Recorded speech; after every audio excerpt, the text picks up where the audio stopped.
안녕하세요, 크립토노마드입니다. 일단은 자본시장 안팎에 작든 크든 훈풍이 찾아드는 모습입니다. 이게 얼마나 지속될지 여부는 아직 알 수 없지만 1년 내내 워낙 힘겨웠던 시간들을 보냈던 터라 이런 게 어딘가 싶은 생각이 들기도 합니다. 뉴욕 증시 3대 지수 모두 상승 마감한 가운데 비트코인은 16,500달러 지지 테스트를 진행하고 있습니다.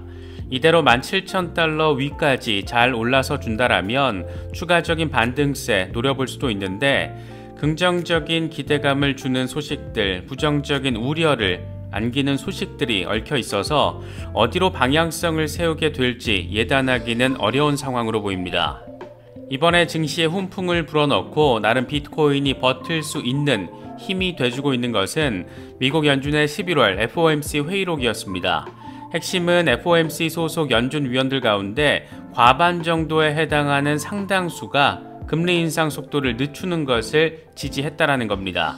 자본시장에는 당근 훈풍 시그널이고, 금리 선물 시장에서도 이미 12월 금리 인상폭을 0.5%포인트 빅스텝으로 예상하고 있습니다. 연말 산타 랠리가 가능하지 않을까 괜히 더 기대감을 갖게 만드는 부분입니다. 비트코인과 관련해서는 이번 주 옵션 만기 상황이 주목받고 있습니다. 현재 황소 세력이 힘을 받기 위해서는 18,000달러 위로 올라서야 하는데, 만약 17,000달러 아래로 유지되는 상황이 계속 이어질 경우에 또 한 번의 한 방이 나올 수 있다는 점 참고할 필요가 있어 보입니다. 리플의 경우에는 아주 재미있는 소식, 또 의미 있는 소식이 더해졌습니다. 하다하다 이제는 부동산 혁신에까지 리플 레저가 활용되는 것인데, 포르투갈의 부동산 거래 기업과 파트너십을 맺고 리플 레저 기반의 NFT를 활용해서 부동산 거래를 혁신하겠다, 그렇게 새로운 방식으로 기존의 부동산 거래 방식을 개선시키겠다, 이런 포부까지 함께 밝혔습니다. 듣기에는 어떤 미친놈이 리플이 유틸리티 성격이 전혀 없다라면서 소송도 냈다라고 하던데, 참 이런 상황을 보고 뭐라고 할지 참으로 궁금한 지점입니다. 시장의 흐름이 워낙 복잡하게 흘러가다 보니까 요즘 한숨 내쉬는 분들도 부쩍 는 게 느껴집니다. 그래도 곳곳에서 이번 사이클의 바닥 가능성을 진단하는 분석들이 이어지고 있고, 거시경제 전반적인 환경 역시 이전과는 사뭇 다른 분위기들 보이고 있는 만큼 여러 상황들, 소식들 잘 참고하시면서 시장 바라보실 수 있으면 좋겠습니다. 그럼 이번 영상 시작하겠습니다. 먼저 비트코인 상황입니다. 16,500달러 부근을 지켜내려고 노력하는 모습은 반갑게 느껴지지만 여전히 17,000달러 위로 올라서지 못하는 상황은 다소 아쉽게 느껴집니다. 그만큼 곰세력의 저항이 강력하다라는 점을 느낄 수 있는 부분인데, 과연 어디로 방향성을 세팅하게 될지 궁금하기도 하고 걱정되기도 하고 그런 것 같습니다. 공포 탐욕지수는 하루 전보다 2포인트 빠진 20을 기록하면서 여전히 극단적인 공포 단계가 이어지고 있습니다. 비트코인 도미넌스는 소폭 하락해서 40.5% 주변에서 횡보하고 있는 상황입니다. 현재 비트코인의 흐름과 관련해서 암호화폐 분석가 마이클 반데포페는 비트코인이 16,500달러 부근에서 중요한 저항에 직면해 있다. 좀 더 조정을 받을 수 있지만 나는 17,500달러에서 18,000달러 구간까지 나아갈 수 있을 것으로 예상한다, 이렇게 진단했습니다. 익명의 분석가 머스타시는 비트코인이 삼각형 패턴에서 빠졌다가 역 헤드앤숄더 패턴을 완성하고 다시 채널 안으로 들어온 상황을 보여주면서 다음 목표 지점이 17,000달러라는 점을 거듭해서 강조했습니다. 추가적인 반등세를 위한 기본 조건 가운데 하나로 17,000달러 위에서의 안정적인 지지 여부가 자주 많이 거론되고 있는 모습을 다시금 느낄 수가 있습니다. 스탁머니 리잘드의 경우에는 비트코인 월간 차트를 통해서 지금까지의 비트코인 역사를 보여주면서 전고점을 찍고 나서 약세장이 이어진 기간을 함께 비교했습니다. 2013년 전고 돌파 이후에는 14개월 426일 동안 약세 국면이 이어졌고, 2017년 전고 돌파 이후에는 11개월 334일 동안 약세장이 이어졌습니다. 그리고 지난해 전고 돌파 이후에 지금은 13개월 396일 동안 약세 상황이 이어지고 있다는 점을 보여주고 있습니다. 차트에서 형광색으로 표시된 약세장 흐름이 마무리가 되고 바닥을 그렇게 확인한 뒤에는 어김없이 새로운 고점을 만들기 위한 랠리를 보였다는 점 확인할 수가 있습니다. 이 양반은 이전 고점에 대해서 이 굿바이, 세이 굿바이를 말하는 것은 이혼하는 것과 비슷하다 이렇게 표현을 하면서 이제 69,000달러 전 고점과는 세이 굿바이를 하고 새로운 고점을 향해서 나아갈 타이밍이다 뭐 이런 점을 강조하고 있다라고 바라볼 수가 있습니다. 이번에 증시에 훈풍을 넣어주고 나름 비트코인이 그래도 지지받는 힘을 갖게 만들어준 것은 연준의 FOMC 회의록이었습니다. 11월 FOMC 회의록을 보면 금리 인상 속도를 조만간 늦추는 것이 적절하다라고 회의 참석자의 과반 정도가 판단했다. 현재 상황에서 금리 인상 속도를 늦추고 이를 통해서 완전 고용과 물가 안정이라는 목표를 향해 얼마나 진전했는지를 평가하는 게 적절하다. 이 같은 내용들이 포함됐습니다. 쉽게 말하면 올해 내내 금리를 세게 빡세게 올렸으니까 여기서 더 시장 몰아세우지 말고 이제까지 금리 올린 것 얼마나 시장이 약발 먹히는지 조금 들여다보자 뭐 이런 얘기를 지금 하고 있는 겁니다.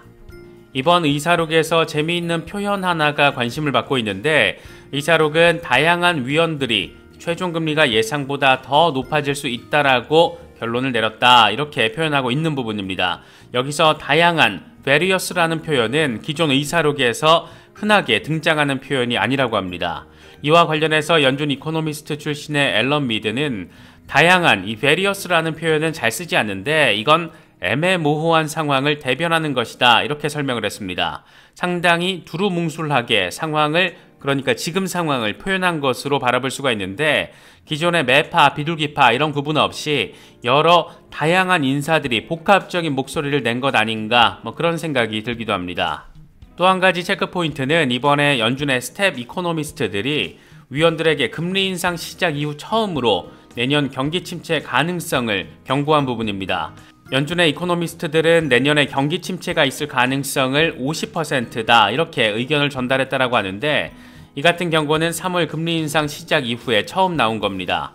블룸버그는 연준 스텝 이코노미스트들의 의견은 통화정책 결정 과정에서 중요한 역할을 한다 이렇게 평가를 했는데 상황이 이렇다 보니까 12월 FOMC 회의에서는 0.75%포인트 인상이 아닌 0.5%포인트의 빅스텝 금리 인상이 이뤄질 거라는 기대감을 키우고 있는 상황입니다. 당장 CME 페드워치 금리 선물 시장 상황만 보더라도 12월 0.5%포인트 인상 가능성이 75.8%로 0.75%포인트 인상 가능성이 24.2%로 나타나 있습니다. 한 달 전만 하더라도 이게 거의 반반 수준이었는데 꽤나 큰 변화된 분위기를 반영하고 있다는 점을 느낄 수 있는 부분입니다. 12월 금리 인상이 결정되는 FOMC 회의는 13일부터 14일 이틀 동안 진행이 되고 한국 시간으로는 12월 15일 새벽 3시 반에 금리 인상 결정 내용이 발표됩니다. 크리스마스 딱 열흘 전 산타랠리의 시작점을 알릴 수 있을지 여러모로 기대하게 만드는 부분이 아닐까 생각됩니다. 자본시장 전반에는 이렇게 연말 훈풍 가능성 조금 더 높아졌다 이렇게 바라볼 수가 있는데 비트코인의 경우에는 이번 주 옵션 만기 상황이 단기적으로는 하나의 우려점으로 제시되고 있습니다. 코인텔레그래프는 16,500달러 비트코인 가격이 11월 옵션 만기의 중요한 이유 이렇게 제목을 뽑으면서 이번 주 상황을 시나리오별로 정리했습니다. 간단히 정리하면 황소 세력이 이익을 보기 위해서는 비트코인이 18,000달러를 넘겨야 하고 17,000달러 아래로 가격이 유지될 경우에는 곰 세력의 완승으로 정리가 됩니다. 15,000달러에서 16,000달러 구간에서는 콜 200개, 풋 16,000개로 곰 세력이 2억 4,500만 달러 유리한 상황, 16,000달러에서 17,000달러 구간에서는 콜 3,200개, 풋 11,900개로 곰 세력이 14,500만 달러 유리한 상황, 17,000달러에서 18,000달러 사이에서는 콜 5,600개, 풋 8,800개로 곰 세력이 5,500만 달러 유리한 상황, 18,000달러에서 18,500달러는 콜 9,100개, 풋 6,500개로 황소 세력이 5천만 달러 유리한 상황 뭐 이렇게 정리가 되어 있습니다. 하루 이틀 사이에 좀 더 의미 있는 반등세가 펼쳐질 수 있기를 기대해 봅니다. FTX 사태 후폭풍과 관련해서는 다소 골 때리게 느껴지는 소식이 더해졌는데 샘 뱅크먼이 직접 자신의 트위터를 통해서 11월 30일에 뉴욕에서 열리는 뉴욕타임스 주최 딜북 서밋에 참여해서 칼럼니스트 앤드류 로스소킨과 대화할 것이다 이렇게 밝혔습니다. 이게 직접 뽀글이가 뉴욕에 간다라는 건지 뽀글이가 화상으로 서밋에 참석한다라는 건지 이건 명확하지가 않은데 지금 미국, 바하마 등에서 수사 대상이 된 뽀글이가 이렇게 자유롭게 대형 서밋에 참석할 수 있다는 점 참 놀랍게 느껴집니다. 이게 진짜 골 때리는 건 함께 참석하는 연사들의 이름들을 보면 더 그렇습니다. 제니 옐런 재무장관, 젤렌스키 우크라이나 대통령, 마크 주커버그 등등 글로벌하게 유명한 인물들 다수 포진해 있는데, 여기에 글로벌 최악의 사기꾼이라는, 암호화폐 사기꾼이라는 비난을 받고 있는 수사 대상의 이름을 올린 뽀글이가 직접 참석하겠다라고 직접 계획을 밝힌 상황, 이걸 참 어떻게 봐야 할지 그저 놀랍게만 느껴집니다. 이런 걸 보면 정말 미국이라는 나라의 사법 정의 시스템도 정말 참 망가질 대로 망가졌나, 그런 생각이 드는 건 괜히 기분 탓만은 아닌 것 같습니다. 리플은 대체 어디까지를 목표 지점으로 세워놓은 걸까? 이런 궁금증을 갖게 만드는 아주 재미있는 의미진 소식도 더해졌습니다. 이번에는 부동산이 주인공입니다. 더 정확히는 리플레저 기반의 부동산 NFT를 통해서 부동산 거래를 혁신하겠다라는 게 핵심입니다. 리플과 파트너십을 맺은 기업은 포르투갈의 부동산 중개 기업 프라퍼홈인데, XRP 레저의 속도와 신뢰성을 활용해서 포르투갈 부동산 시장에 더 큰 신뢰와 효율성을 제공할 것이다, 이렇게 리플 측은 설명하고 있습니다. 이게 우리 같은 아시아 사람들은 잘 모를 수 있는 게, 포르투갈에는 유럽에서 가장 많은 부동산 중개인들이 집중돼 있다라고 합니다.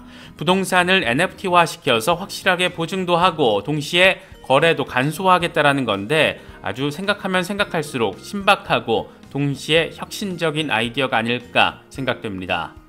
이번 파트너십을 계기로 리플이 날리고 있는 뻐꾸기도 아주 신박한데, 리플 측은 XRP 레저를 통한 NFT 거래는 5초 안에 완료가 되고 비용은 1페니도 안 된다. 복잡한 스마트 컨트랙트도 필요하지 않다. XRP 레저는 많은 거래량을 처리할 수가 있고, NFT 기능은 레저의 기본 기능으로 프로그래밍 돼 있어서 사용자 친화적이고, 그래서 대형 부동산 기업이나 정부에 적합하다. 이렇게 아예 대놓고 타겟 고객을 적시했습니다. 블록체인의 혁신과 비전을 신뢰하는 분들이라면 앞으로의 세상에서는 주식, 채권, 부동산 등등 수많은 자산들이 NFT화 될 거라는 점 잘 알고 계실 거고, 웹3 기반의 메타버스 세상이 잘 구축이 되면 그 안에 모든 자산이 NFT화돼 거래되고 보관된다는 점 잘 알고 계실 겁니다. 우리가 리플에 투자하는 이유를 좀 더 선명하게 그려주는 부분이 아닐까, 개인적으로는 그런 생각을 갖게 만든 소식이었습니다. 삿포로 가자! 이번에 준비한 영상은 여기까지입니다. 영상이 도움이 되셨다면 좋아요와 구독 또 알림 설정 꼭 부탁드리겠습니다. 영상 제작에 아주 큰 도움 된다는 말씀 함께 드립니다. 언제나 성투하시기를 기원하겠습니다. 시청해주셔서 감사합니다. 지금까지 크립토 노마디였습니다.